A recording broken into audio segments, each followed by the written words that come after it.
श्री भगवान गीता जी में अर्जुन जी को कह रहे हैं, जो हम आज्ञा कर रहे हैं उस बात को समझो कि कोई भी शरीरधारी एक क्षण भी कर्म किए बिना नहीं रह सकता। अगर कहीं कोई ऐसा हठ करे, बड़ी विचित्र लीला है, बड़ी विचित्र लीला है। हम कह रहे हैं परमार्थ को अगर आप समझ गए तो कुछ बाहरी नहीं बदलना है, कुछ बाहरी नहीं बदलना है। अंतर का परमार्थ होता है। अंतर के चिंतन में बहुत ही कूड़ा करकट है, तो बाहर का जो कुछ है ये विशेष लाभप्रद नहीं है। ये ऐसा है जैसे राख में किया गया हवन। अंदर का चिंतन बहुत करने के करते करते करते जब थक गया, फिर जो समझ में आया वो बात है।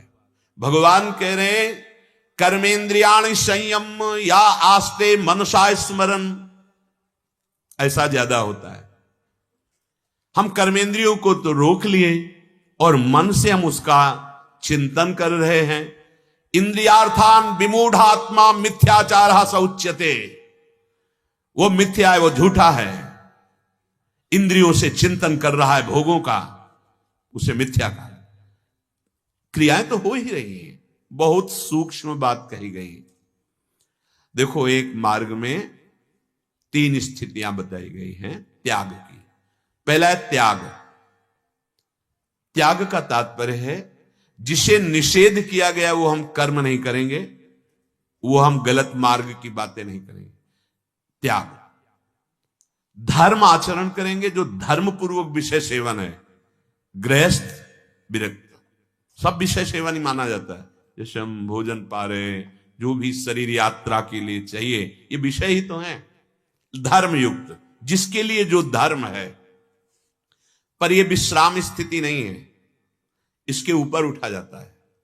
त्याग भोगों की लालसा है पर भोगना नहीं, क्योंकि धर्म विरुद्ध। इसके ऊपर स्थिति का नाम वैराग्य। भोगों का सानिध्य है पर भोग वृत्ति ही नहीं है, इसे वैराग्य कहते हैं।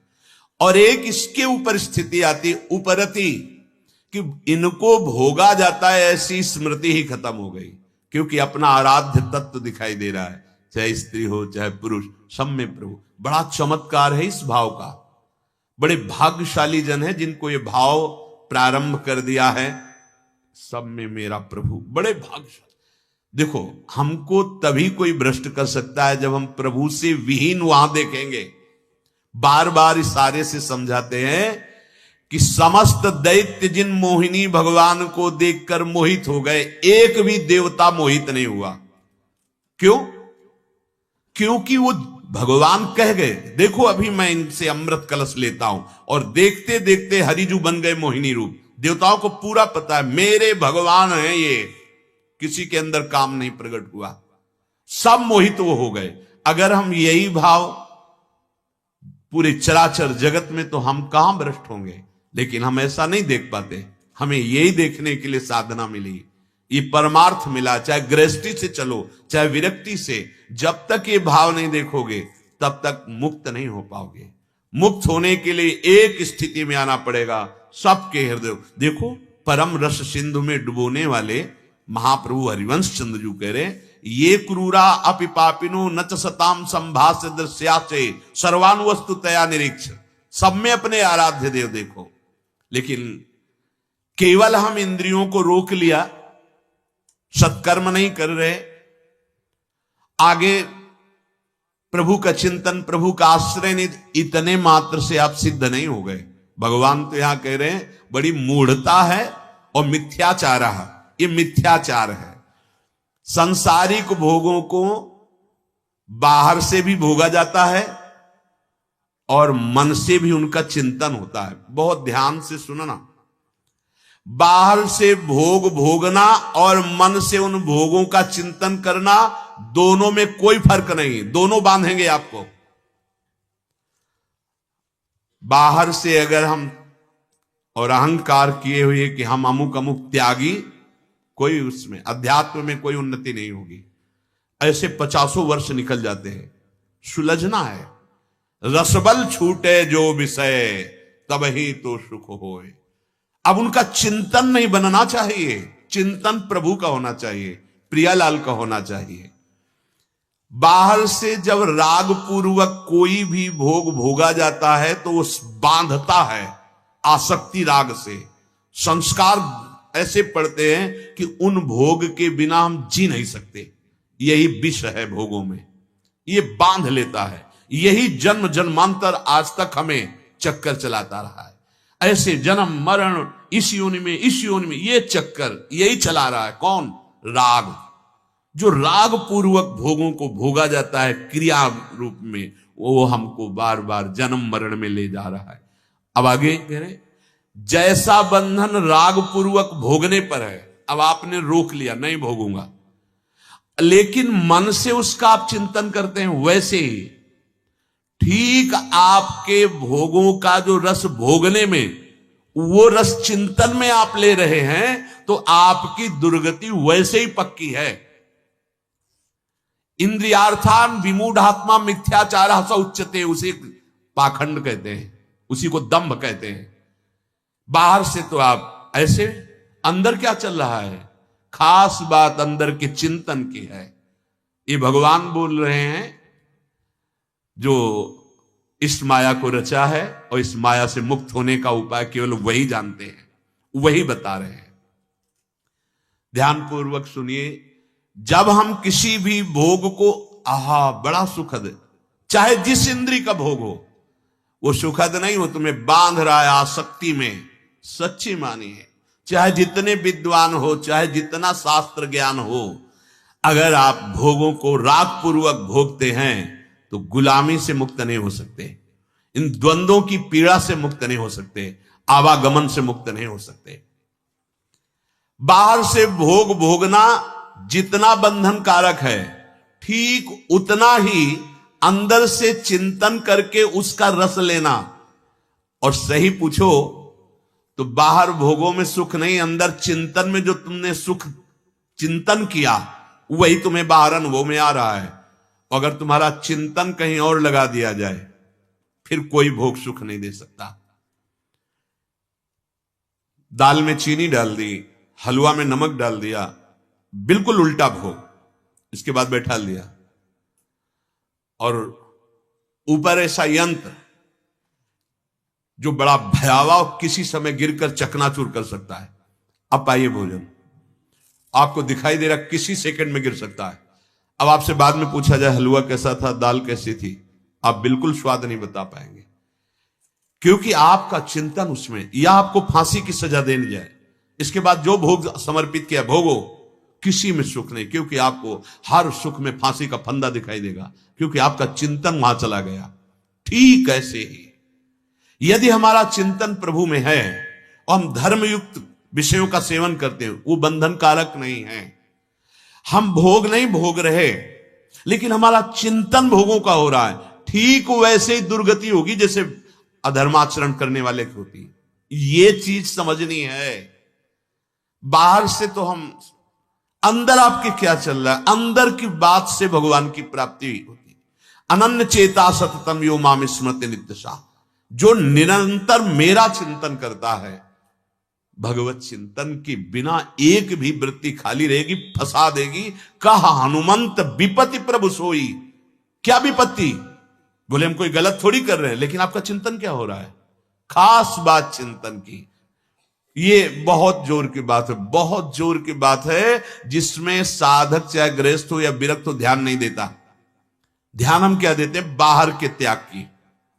और अंदर, चूंकि अंदर कोई देख नहीं रहा है, अंदर कोई भय नहीं है, कोई हमें समझ नहीं पा रहा, और हम अंदर ही अंदर चिंतन कर रहे हैं, गलत रस ले रहे हैं, वो वैसे दुर्गति करेगा जैसे बाहर की क्रियाएं।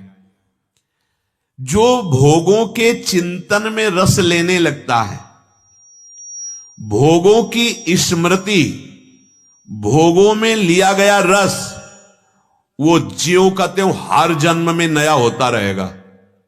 बस यही छोड़ना है।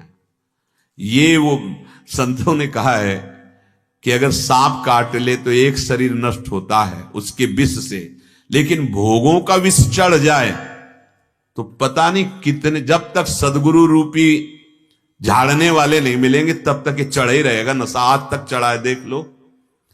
ये बहुत खास बात है, ये बहुत खास बात। बाहर हम सब लिखवा सकते हैं, ये त्यागा, ये त्यागा, ये त्यागा, ये त्यागा। अंदर क्या चल रहा है, अंदर उसको लिखवाओ। हम तो कहते हैं बड़ी कृपा है कि अभी वैज्ञानिकों ने ऐसा कोई यंत्र नहीं बनाया, ये छाती में लगाया और मन में चल क्या रहा है टीवी में दिखाई देने लगा।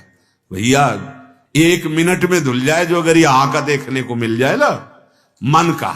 ऐसे तो हम बड़ी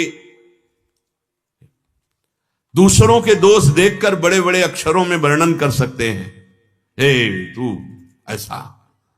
भगवान की बड़ी कृपा, ऐसी मशीन नहीं बनी है। नहीं तो वास्तविक बात है, अगर यहां लगा के या मन में चल क्या रहा है, किसी बिरले के निरंतर तैल धारावत भगवत चिंतन, वही जीवन मुक्त अवस्था है। ये बहुत सावधानी रखो। कह रहे अंदर के चिंतन से जो रस लेता है भोगों का, ठीक दुर्गति उसकी वैसे ही होगी जैसे बाहर से क्रियान्वित। भोगों की स्मृति और भोगों का रस एक चिंतन में तुम ले रहे हो, वो हृदय में ऐसे जैसे मोमबत्ती पिघला के कोई भी आप छाप लगाओ, बिल्कुल वैसे ही बना रहेगा। अब उसको नष्ट करने के लिए बड़ा भजन करना पड़ेगा। तभी जहां भजन शुरू करते हो वो गंदी गंदी बातें, गंदा चिंतन, वो संस्कार नष्ट हो रहे हैं। साधक ऊब जाता है कि इतना तो पहले नहीं था जितना अब हुआ। ज्यों का त्यों वैसे ही संस्कार बना रहता है। ये बहुत खास, इसीलिए कहा जाता है बार बार नाम जप करो। नाम जप चल रहा है, अगर मन भोगों का चिंतन कर रहा है, वो छाप नहीं लगा पाएगा, वो ज्यों का त्यों संस्कार नहीं बना पाएगा। इसलिए राधा राधा राधा। भोग बहुत सावधानी से, क्योंकि सावधानी से नहीं सुनोगे तो तुम्हारी भोग प्रवृत्ति बढ़ जाएगी, जो आगे बात कही जा रही। चिंतन प्रभु का हो रहा है और भोग क्रिया हो रही है, जैसे भोजन पा रहे। भोग क्रिया का मतलब एक केवल जनेंद्रिय की क्रिया नहीं, सब इंद्रियों की। चिंतन प्रभु का हो रहा है, क्रिया भोग की हो रही, वो बांध नहीं पाएगी। अब प्रभु का चिंतन जिसका हो रहा है वो अधर्माचरण कर ही नहीं सकता। भूल न दे कुमारक पाऊं, धर्मयुक्त जो विषय है वो इसलिए बांध नहीं सकता क्योंकि प्रभु का चिंतन हो रहा है। चिंतन प्रभु का हो रहा है, क्रियाएं लौकिक या आध्यात्मिक जो भी क्रियाएं हो रही, चिंतन प्रभु का हो रहा है, उसे कोई नहीं बांध पाएगा, कोई नहीं। इसीलिए बड़ा सूक्ष्म विषय है। कैरवा भाव रहस्य पारगमति श्री राधिका प्रेयसा। जिसकी मति राधा वल्लभ लाल के प्रेम में ऐसे रहस्यमय स्थिति को प्राप्त है, वो विषयान ग्रहणन तो मुंचंत हुआ, कोई फर्क नहीं पड़ता। क्यों? क्योंकि चिंतन राधा वल्लभ लाल के प्रेम में डूबा हुआ है। अब बाहरी शरीर की क्रियाएं, तो क्या वो पापाचरण करेगा? बोले संभव ही नहीं। जैसे सूर्य उदय होने के बाद अंधकार नहीं रहता, ऐसे ही भगवत चिंतन जिसका चलता है पापाचरण की गुंजाइश ही नहीं है। लेकिन जो धर्म पूर्वक विषय है वो भी उसे नहीं बांध पाएगा क्योंकि चिंतन चल रहा है। अब यदि चिंतन भोगों का चल रहा है, आप भोग त्यागी हो, नई बात बनेगी। बस ये बात समझना है, हम बाहरी त्याग को लिखवा सकते हैं, ग्रंथ बना सकते हैं या, लेकिन अंदर की बात, महात्मा वही, भक्त वही, सतमार्ग का पथिक वही जिसका चिंतन ठीक है। अब इस पर दृष्टि डालिए। जिसका चिंतन ठीक है, चिंतन ठीक है तो सतमार्ग के पथिक से असत क्रियाएं होंगी ही नहीं। जो धर्म विरुद्ध निषेधात्मक हो ही नहीं सकती, क्योंकि पहले क्रिया के संकल्प बनता है और उसका सत्य चिंतन हो रहा है। अब वही स्वाभाविक क्रियाएं होंगी जो परम मंगल करने वाली, दूसरों को सुख प्रदान करने वाली, दूसरों का मंगल करने वाली। सतरति सतरति सा लोकांतारयति। भोग के चिंतन से बहुत बड़ी हानि है। पीछे चर्चा आई थी कि जो विषयों का ध्यान करते हैं उनके अंदर काम प्रबल होता है, काम प्रबल होता है, क्रोध प्रकट हो जाता है, स्मृति नष्ट हो जाती है, बुद्धि भ्रष्ट हो जाती है। मन से भोगों का चिंतन करते हुए जो सुख लेते हैं उनमें विशेष विशेष हानि और पतन का मार्ग है। बस आप ये देख लीजिए। इसीलिए दीर्घकाल निरंतर सत्कार सेवितो दृढ़ भूमि, पातंजलि महाराज, निरंतर नाम आदर सहित जपते रहो, मन लगे या ना लगे। राधा राधा राधा राधा, जहां वो गंदी बातें चिंतन करावे, राधा राधा राधा राधा। हम चिंतन में सावधान नहीं रहते, कारण उसमें लोक लिहाज का कोई फर्क नहीं, कोई जान तो नहीं रहा हम क्या चिंतन कर रहे हैं। व्यवहार में कोई गड़बड़ी नहीं है, तो बाहरी कोई भय है नहीं। अंदर ही अंदर हम भोगों का चिंतन, गलत चिंतन, और कहीं हम दृश्य गलत देखने लगे मोबाइल आदि से, हो गया। केवल बाहरी दंभ रहेगा भक्ति का, अंदर बिल्कुल बिल्कुल पाखंड रहेगा। बहुत सावधानी की जरूरत है। बाहरी व्यवहार में तो हानि कर ही नहीं सकते, नहीं तो कानून है, व्यवहार है, समाज है, इनका भय है। लेकिन अंदर के चिंतन में न तो व्यवहार कोई बाधक है, न समाज बाधक है, न कानून बाधक है। अंदर का जो चिंतन हो रहा, लेकिन वही दुर्गति हो जाएगी जो बाहरी आचरण से होती है। अंदर के चिंतन को साधक को संभालना है। उसमें यह नहीं देखना कि मानस पुण्य होए नहीं पापा, उसमें नहीं चलेगा। भोगों का त्याग तो प्रगट में करना कठिन है, कोई कर सकता है, अध्यात्म से कहते हैं। लेकिन अंदर से, मन से भोगों का त्याग कर देना, यही अध्यात्म है। सा वै मन कृष्ण पदारविंद। गोपीजन ये पुत्र हैं, पति हैं, परिवार की पूरी वैसे जैसे एक गृहस्थी। लेकिन खास बात क्या है, मुरारी पादार्पित चित्त वृत्ति, एक वृत्ति भी गोपी की जगत में नहीं है, श्री कृष्ण में है। इसीलिए बड़े बड़े परमहंस उनकी चरण रज की वंदना करते। क्यों? क्योंकि उनका चिंतन श्री कृष्ण है। निरंतर तैल धारावत मुरारी पादार्पित चित्त वृत्ति, इससे सबने वंदना की गोपीजनों की।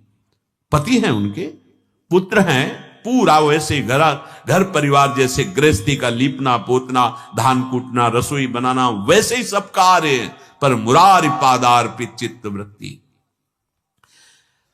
मन से भोग भोगने का विशेष अवसर साधक को मिलता है।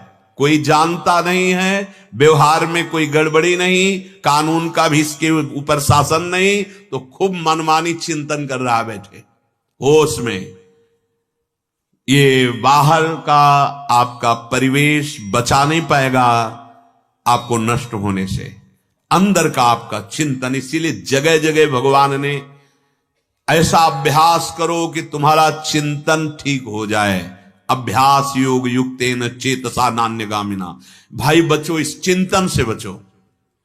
चिंतन से बचने के लिए चिंतन ही है और कुछ नहीं। नाम का चिंतन करो, प्रभु की लीला का चिंतन करो, किसी संत महापुरुषों के चरित्रों का चिंतन करो, बड़ी सामर्थ्य आएगी। खाली मत रहो।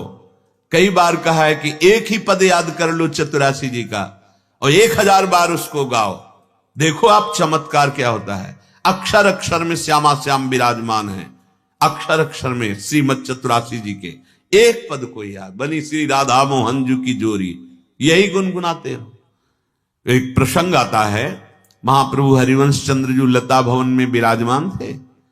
एक ग्वारिया माठ का ये पद उसको याद हो गया था, बनी श्री राधा मोहन जी की जोरी, इंद्र नीलमणि श्याम मनोहर सात कुंभ तन गोरी। एक ही पद याद है, और वो ऐसे ही राग में आलाप आलाप कर गौ में चला था और बार बार इसी पद का गायन करता। पीछे से नूपुरों की ध्वनिश तो देखा प्रियालाल, जो प्यारोढ़ुम क्षमते न यच्छिव सुकादे नाम ध्यानगम, वो प्रभु पीछे, नाम बाणी जहां श्याम श्यामा तहां। आप चतुरासी जी गा रहे हो, आपके पास श्याम श्यामा है, गाते रहो, नेत्र ठीक हो जाएंगे, आप देख लोगे। पीछे मुड़ा, साष्टांग लौट गया चरणों में। प्रभु ने कहा मुझे बहुत भूख लगी। प्रभु क्या करें? आज हमारा कढ़ी चावल खीर फुल्का ये पाने की इच्छा है। जाओ लता भवन में, वहां मदन टेर में हरिवंश चंद्र जो विराजमान, उनसे कह दो। वो गया, पता लगा के महाप्रभु से कहा प्रियालाल भूखे हैं, और वो ये कहा आपको कैसे? वो हम तो एक पद गा रहे थे भजन, बनी श्री राधा मोहन की जोरी, इंद्र नीलमणि श्याम मनोहर, सात कुंभ तनु गोरी। तो पीछे नूपुरों की धुनी सुनी। महाप्रभु, ओहो कैसे कृपालु हमारे प्रिया प्रीतम है। गौ चराने वाले को जुगल सरकार, वृंदावनेश्वरी और वृंदावनाधीश्वर, इनके दर्शन। चलो चलो, तत्काल प्रभु ने रसोई तैयार की और जाकर प्रियालाल को भोग लगा। ये वाणी जी साक्षात, अगर एक बार चतुरासी जी का पूरा गायन तो 84 लाख योनियों में नहीं जाना पड़ेगा, और इन्हीं नेत्रों से प्रियालाल का साक्षात्कार होगा। ये सिद्ध महापुरुषों ने अनुभव करके, हाँ, छुट्टी 84 भ्रमंते निर्खय जुगल किशोर, हमारी अंदर की चिंतन वृत्ति चले। एक एक मिनट, एक एक क्षण नाम में, मंत्र में, लीला गायन में बहुत सावधान, चिंतन गलत ना होने पावे। नहीं, जिसको लगता है कि हम कोई गलत तो करते नहीं, तो यहां वर्णन कर रहे हैं कि बाहर के भोगों से जो दुर्गति होती वही अंदर के चिंतन से होती है, परमार्थ की प्राप्ति के लिए है। इसलिए साधक को तन से तो सावधानी रहना है, मन से भी भोगों का चिंतन करके रस नहीं लेना। तो रोक नहीं सकते, वो मन भोगों का चिंतन करेगा तो उसके संस्कार ना पड़ने पावे। इसलिए राधा राधा राधा, राधा वल्लभ श्री हरिवंश, राधा वल्लभ श्री हरिवंश, यदि नाम चल रहा है वो संस्कार नहीं डाल पाएगा और नष्ट हो जाएगा। बार बार उसकी वृत्तियां जब नष्ट हो जाएंगी तो मन खाली हो जाएगा, मन निर्मल हो जाएगा, और जो नाम जप कर रहे हो उसी में रूप समा जाएगा। मन रूपी दर्पण जब स्वच्छ हुआ तो देख पाए प्रियालाल वहीं विराजमान है।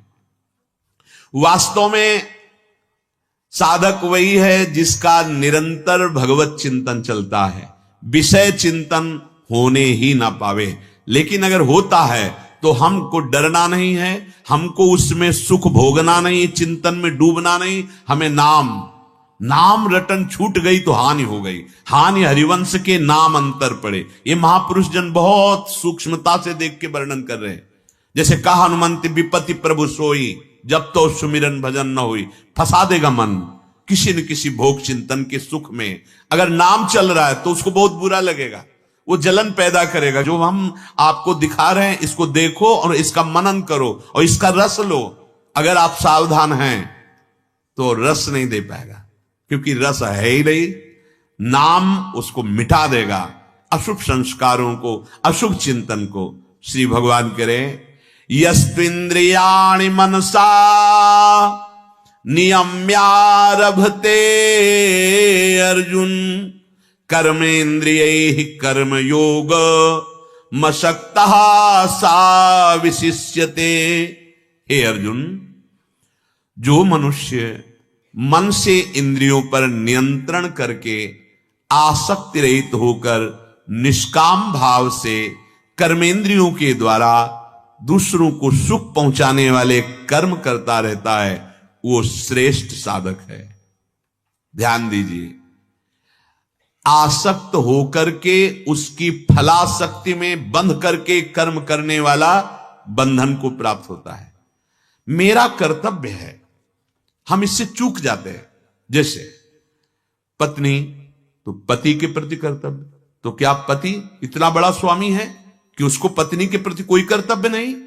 ध्यान देना है। बहू सास के प्रति तो सास का क्या कर्तव्य है? उसको कटु वचन बोले, उसको क्लेश देती रहे। सबका अपना अपना कर्तव्य है। यदि आप अपने कर्तव्य से युक्त हैं और भगवत आश्रित नाम जप करें, आपको भगवत प्राप्ति होगी। ये जो परिवार में कलह है, क्लेश है, अशांति है, जो हृदय में अशांति है, हम अपने कर्तव्य का पालन न करके दूसरे से कर्तव्य कराना चाहते हैं। तू मेरी बहू है, मेरे लिए तुझे ऐसा कर। तो तू मां है, तू हमारी बड़ी बुजुर्ग है, तेरे को ऐसा प्यार देना चाहिए जैसे मां अपनी बेटी को देता है। अपनी बेटी से ऐसा बर्ताओ। हम अपनी अपनी जगह सब चूक कर, जहां चूक वही अशांति, वही क्रोध, हिंसा, नाना प्रकार के दुख। ये भगवान की वाणी है।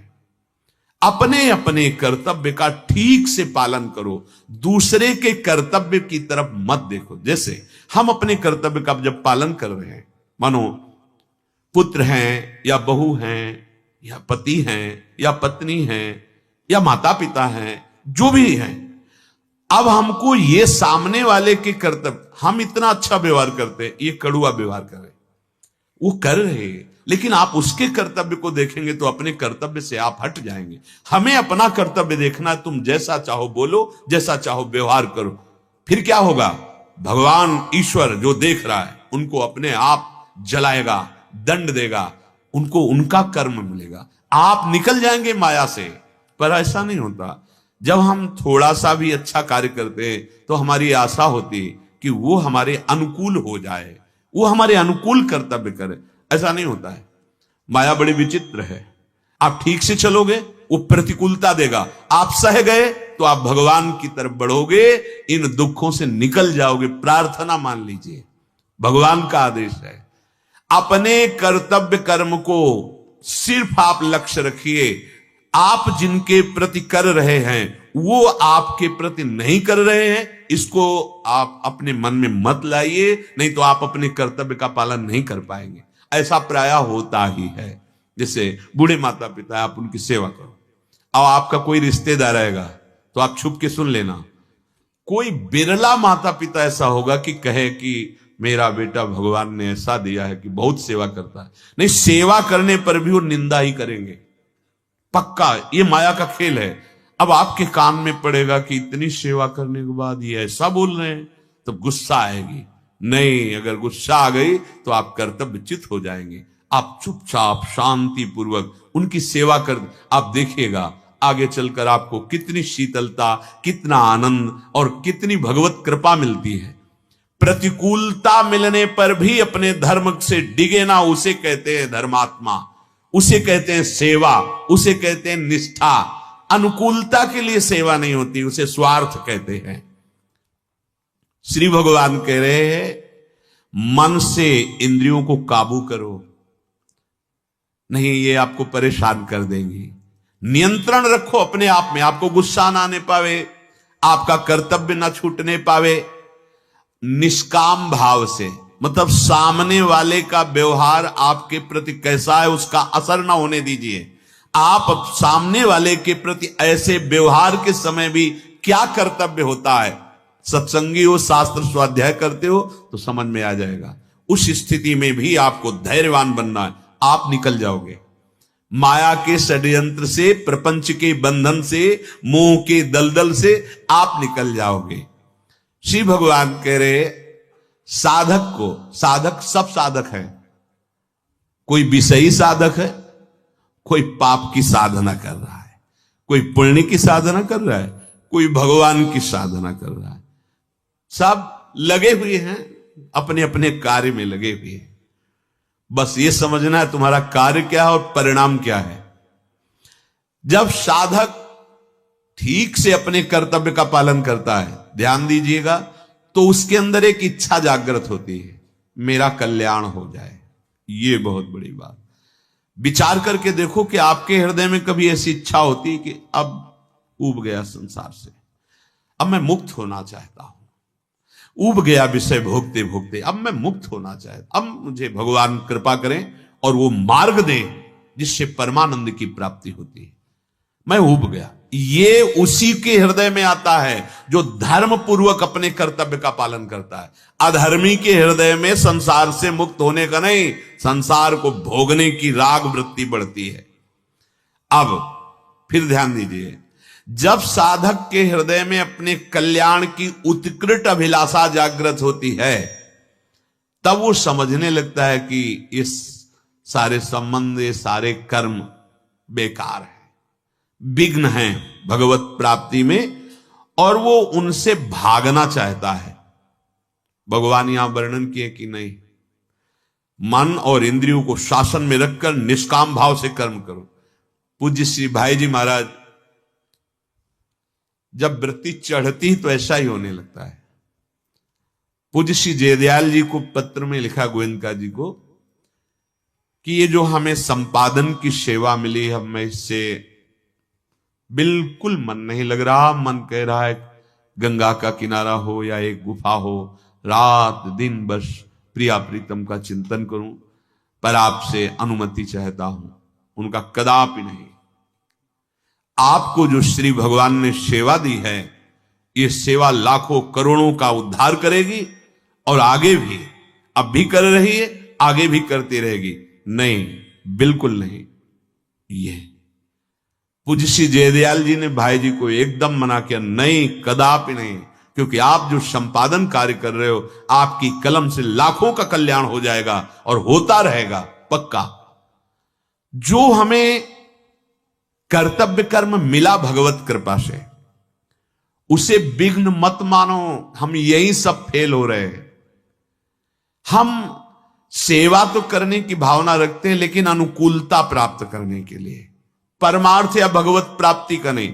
अगर भगवत प्राप्ति या परम सुख लक्ष्य होगा तो डर लगने लगेगा कि ये हमें गाली दे रहा, अगर पलट के गाली दिया तो मेरा मार्ग छूट जाएगा। नहीं, मुझे सहना है और इसकी सेवा करनी। ये बहुत कठिन बात है, बहुत कठिन। प्रायः ऐसा होता है, सेव्य से अनुकूलता प्राप्त करना। एक संत सेवा करते थे, एक भगवान संत जी आए तो उनको अच्छे से पकवान खीर परोसा, और खीर ऐसे के पर उन्होंने डाल दिया, जो डाल दिया खींच के एक थप्पड़ मारा। उसी गांव में रुके थे। दूसरे दिन फिर वो भगत जी गए, साष्टांग दंडवत की, महाराज जी आज भी प्रसाद पाए। बोले कल एक थप्पड़ लगा था, तुम्हें बुरा नहीं लगा? महाराज जी ये कोई बुरा लगने की बात है? ये सेवक है, तन मन प्राण आपको समर्पित है, भगवान इसमें क्या बुरा? मुस्कुरा दिए। ये रसिक मुरारी जी बहुत बड़े महान पुरुष हुए हैं, संत सेवा करते। एक संत भगवान बड़े विचित्र रूप में आए, उनका एक पत्तल और लगाओ। तो उनका किस बात का? परोसने वालों ने कहा आप पा लीजिए। बोले नहीं, जब हम शाम तक हमें भूख लगती है उस समय हमें कहां खीर पूड़ी मिलेगी, एक पत्तल लगाओ। उनका नहीं लगेगा, ये अभी पालो जो तुम्हें पाना है। झगड़ा होने लगा। वो अंदर बैठे थे, वो बाहर आए, क्या बात हो गई? और उन संत से कहा क्या बात हो गई महात्मा? तो जो परोसा गया था उठाया, वो समझ गए यही यहाँ के प्रधान, उठाया पूरा और उनके मुंह में ऐसे वो ऐसे ले लिए और कहा आहा, आज तक तो जूठन बाद में मिलती थी, आज संत भगवान ने सीधे प्रदान। बिल्कुल गुस्सा नहीं। वही बड़े महापुरुषों में आए। हम जिनकी सेवा करते हैं, भगवान कोई न कोई प्रतिकूलता वहां से हमें देंगे। हमें बिल्कुल नहीं, हमारी परीक्षा हो रही, हम प्रतिकूलता को सह गए तो हमें भगवत कृपा प्राप्त होगी जो महान बना देती है। हमारे अंदर कर्मों का वेग है, आसक्ति और रुचि, ये दो पैदा करती है। कोई भी कर्म करते हैं उसमें आसक्ति हो जाती है, उसके फलों में हमारी आसक्ति हो जाती है, रुचि हो जाती है, वही हमें बांधता है। जिसे कल्याण प्राप्ति करनी है तो कर्म और कर्म फल दोनों भगवान को समर्पित कर दे, ये महान कर्म बन जाएगा और इसका फल होगा आनंद ही आनंद। पर यह कला आती नहीं है।